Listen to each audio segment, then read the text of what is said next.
Hello,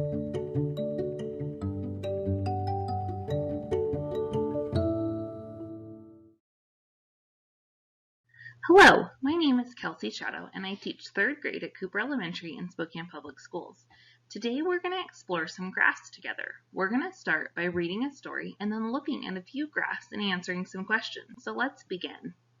Like I said, to begin today's lesson, we're going to start by reading a story called The Great Graph Contest by Lorraine Leedy. What is he doing? Hello, Gunk. Are you home? Come on in, Beezy. You too, Chester. Hi, Gunk.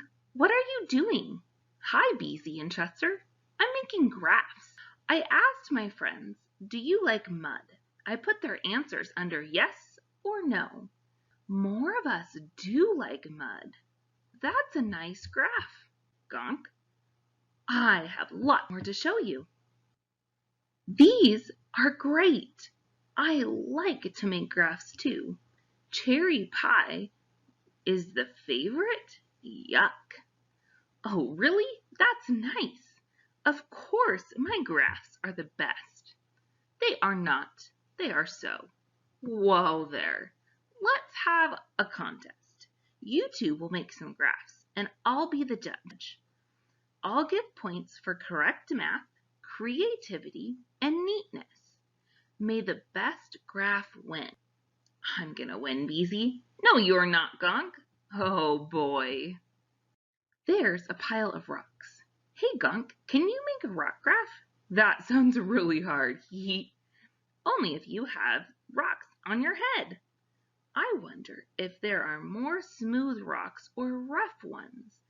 I'll put the smooth ones on one square and the rough ones on the other square. Oh, I have to make labels too. My graph shows that more of the rocks are smooth. Not bad, but my graph will be better. The graph says, are more rocks smooth or rough? The first label says smooth, the second label says rough. 13, 14, there are 15 smooth rocks. I hope you didn't count me. I'll take a quick photo. There are 9 rough rocks. Look, it's a picnic. Good, I'm hungry. These cookies look yummy. Why don't you make a graph about them, Beezy? Let me think. There are 3 kinds of cookies.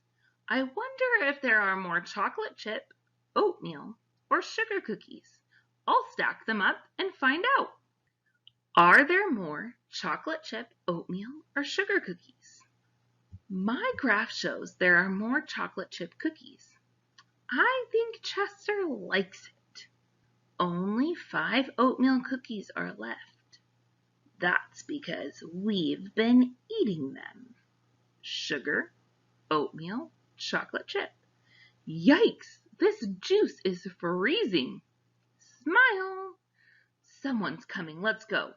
Where to? There, suit mark. Suit mark. Does this bathing suit make me look fat? I like these patterns. Can you make a graph about them? Where are the suits with 8 leg holes? Over there. Some of these suits have patterns of flowers. Some of them have bugs.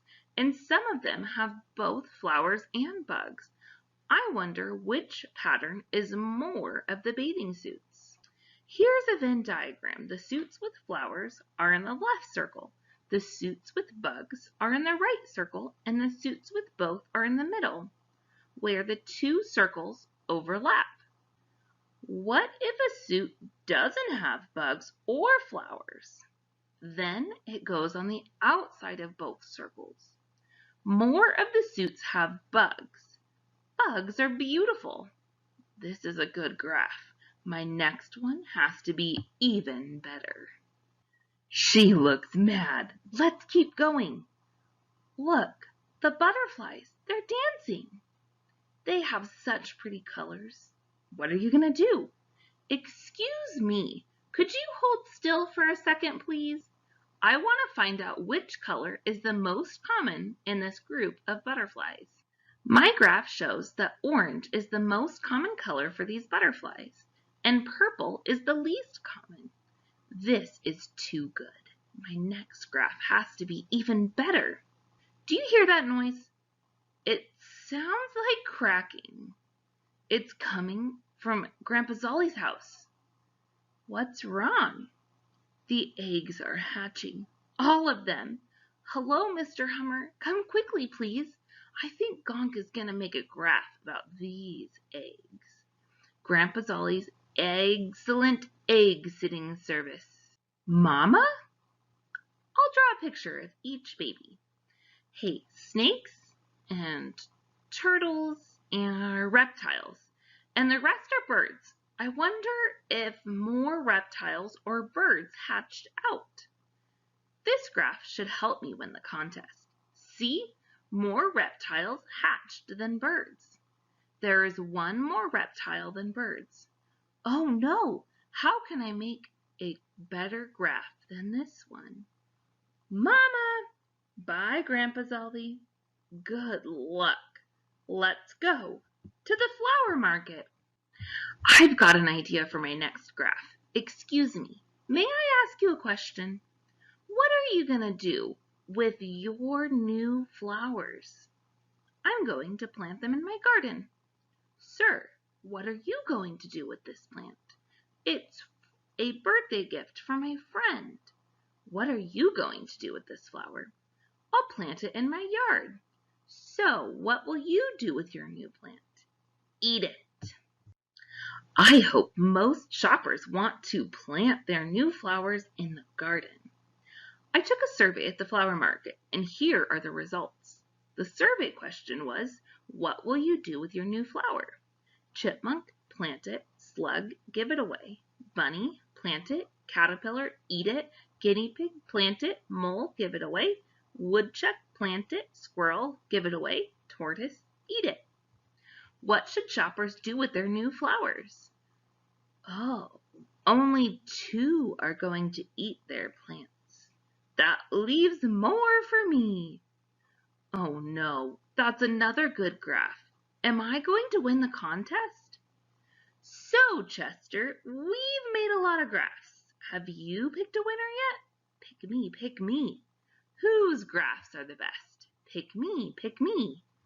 I should look at all of your graphs again. Pick me, pick me. Gonk's graphs were the rock graph, the reptile or birds hatching, and the swimsuits. Beezy's graph was the bar graph of cookies, the picture graph of flowers, and the circle graph of the butterfly colors. How do I pick a winner of this contest? I'm going to need to make one more graph. As you can see from my graph, it's a tie. Congratulations. Thanks. Now that we ended our story, I would like to review those types of graphs. The first one that they showed was a quantity graph, and they were just comparing the number of smooth versus the number of rough rocks. The next one that they showed was a bar graph. Those cookies make those bars going up into the air. The next one was a Venn diagram, and you'll notice that that's similar to different graphic organizers that you might have used in reading or writing by comparing 2 different areas or 2 different concepts. And the difference here between the quantity graph and the Venn diagram is that the Venn diagram, you can have that both, that overlap there in the middle, whereas a quantity graph, you wouldn't have any overlap. The next one they showed was a circle graph. That's also called a pie chart. It is looking at a segment of a circle and how many colors or how many objects would fit into that segment. Then they showed us a picture tally. Now the difference between a picture tally and a picture graph is that scale on the side that tells us what each picture is worth. It would be important in that picture tally to include some sort of key or label that told us that each picture was only worth 1 animal. So the first graph that I would like to spend a little time looking at is a picture graph. And what is missing from this picture graph? We're missing something pretty important that we just talked about. Great, we're missing that label. We could have said that those whole apples were worth 2, were worth 1, were worth 20, were worth 100. So without that label, that's important. So otherwise we couldn't answer very many questions from it because we don't know what each apple represents. They did tell us here that half of apple is worth 5, We could have also figured out that half of 10 is 5. So which type of apple had the most? Let's start with labeling each row. Red Delicious has how many apples? Great, it has 30 apples. Golden Delicious has how many? Great, it has 25. Red Rome has 40. Macintosh has 20. And Jonathan has 35. Which one has the most? Perfect. Red Roma has the most. Which one has the least? Macintosh has the least. It is the smallest number. What's the total number of apples in the store? This is going to require us to do some adding. Now, I'm going to challenge you before you begin adding is to look and see, can you make a 10 anywhere? I see that these two 5s make a 10. So I know that I have 10 plus 20 would get me to 30, plus 30 more would get me to 60. So those two give me 60. What goes with 60 to make a 10, or 60 to make 100? Perfect. 40 goes next, because that would then get me to 100 when I add those together. So right now I've used 3, and now I recognize here that 3 plus 2, or 30 plus 20, gives me 50. So I'm going to mentally add those before I add it to that 100. So altogether, I have 150 apples. This graph here is a bar graph. My first thing that I'm wondering is what's missing. Do we know what those side labels are? At this point, we don't. I've given them to you. The students' favorite colors, their options were green, red, blue, black, and yellow. Along the upper side, or the horizontal axis, I have my numbers, and there I have my number of students. That tells me that each vote, each number, was a student that was participating in the survey. What was the total number of students surveyed altogether? It's going to require some adding. So let's begin by looking at green. So green is between 10 and 15, but it's a little bit more than halfway. So I know halfway between 10 and 15 is either 12 or 13, but it's a little bit more. So I'm going to go with 13 here. And then red meets all the way up there and is worth what? Great, it is worth 20. Now this blue one again is a little tricky because I'm somewhere between 15 and 20 and I'm in the middle. So it's probably either 17 or 18, but notice that the green was a little bit higher, so that's why we went up to 13. So this time I'm going to go down and I'm going to make that one worth 17.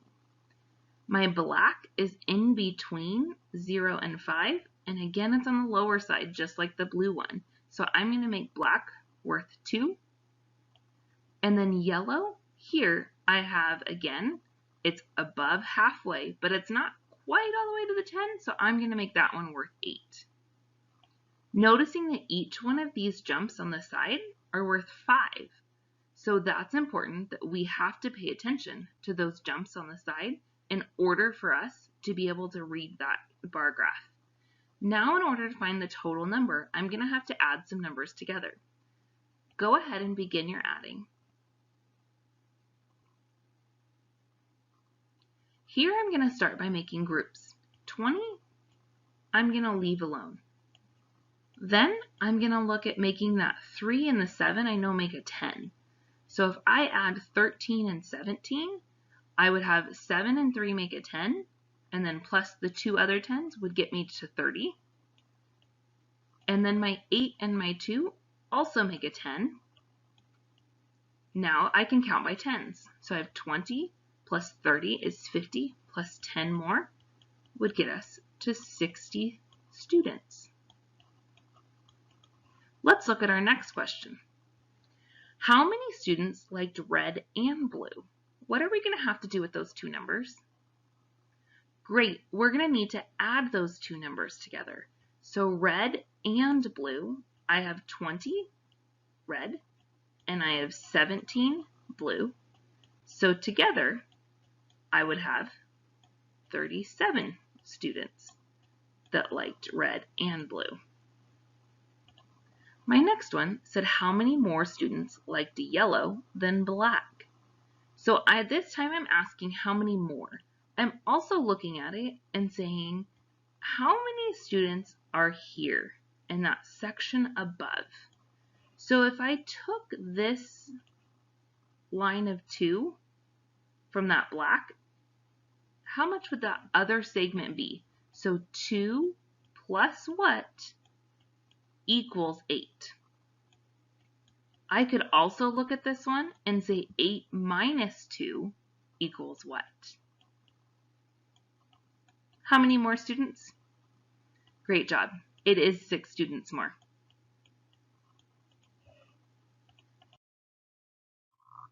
The last graph I wanted to look at with you was a circle graph. Here on the circle graph, what's missing? I am missing my labels. It's hard to know what each section is worth if I don't have labels. So now that I have the labels, I can begin doing some math. We could start by figuring out the total number of students, and that would just be adding up all of those 5 numbers together. But to begin with, the only question that I have about this one, and it's a little bit more complicated, is how many more students like cake and candy more than pie and ice cream? So this one is going to be a 2-step problem. So the first step is I'm going to have to figure out how many like cake and candy, and then I'm going to have to subtract how many like pie and ice cream. So I'm going to need to add together those numbers first before I can subtract them. So cake is worth 22. Candy is worth 50. And then I have pie is worth 8. And ice cream is worth 16. All I was doing there was looking down here at those labels and comparing that little blue dot to the blue section, and the blue section is worth 16. Now I can take 50 plus 22, and that would give me 72. Then I need to add 16 plus 8 more. I know that that's 3 groups of 8, which is equal to 24. So now to subtract those two, you'll notice that I don't have enough in my ones. So I'm going to actually write it up above and I'm going to stack it. So I can then show you that regrouping model. So when I subtract that, I have 2 minus 4, which I can't do. I don't have enough. So I'm going to borrow from the 7 and make that 6. And then I'm going to regroup a 10 to make this 12. So I have 12 ones now. 12 minus 4 is equal to 8. And 60 minus 20, or 6 tens minus 2 tens, is equal to 4. So I have 48 more students. Thanks for joining me on today's exploration of graphs. Hopefully you enjoyed our read aloud. I'm going to leave you with a challenge to design a graph that shows a set of data. You can find data anywhere, or you could take a survey of your friends and family. Thanks for joining me today as you continue your learning from home. If you would like more activities, feel free to go to Spokane Public Schools Learning at Home website. If you missed our last lesson, feel free to visit the KSPS website to view it along with many other lessons. Have a great day of learning at home.